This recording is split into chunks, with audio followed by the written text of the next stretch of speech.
পশ্চিম আফ্রিকার ঐতিহ্যবাহী সার্কাস শিল্পকে একটি স্বীকৃত সংস্থা হিসেবে প্রতিষ্ঠা করতে চান বেনিনের সাবেক এক অ্যাক্রোব্যাট।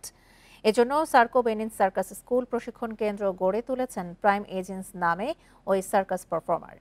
এই স্কুলে আফ্রিকার সমৃদ্ধ স্ট্রিট আর্ট ঐতিহ্যকে নতুন কাঠামো দেওয়ার চেষ্টা করছেন তিনি। বান্ডেল থাকলে প্রতি সেনমানিতে টাকা বাঁচবে। বিকাশ সেনমানি বান্ডেল কিনে জিতুন প্রতি লেনদেনে।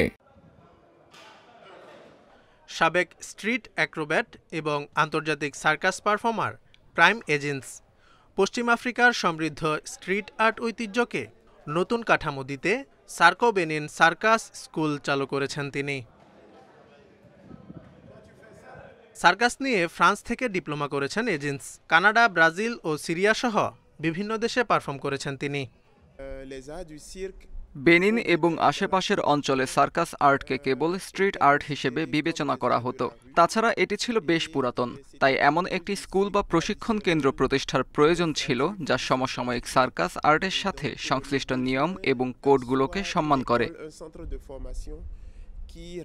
সার্কো বেনিন সার্কাস স্কুলে সাপাতা অ্যাক্রোব্যাটিক্স, স্টিল্ট ওয়াকিং, ডায়াবোলো জাগলিং এবং এরিয়াল সিল্কের মতো শারীরিক কসরতগুলোর প্রশিক্ষণ দেয়া হয়।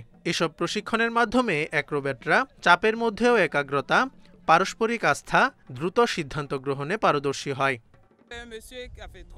আমার মনে হয় এই কসরতগুলো করতে সাহস, মানসিক শক্তি এবং শারীরিক শক্তি প্রয়োজন। তাদের পারফরমেন্স দেখে আমি সত্যিই মুগ্ধ।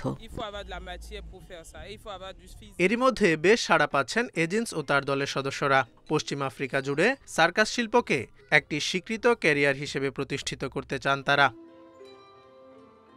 Zobayer Hussain, Independent news.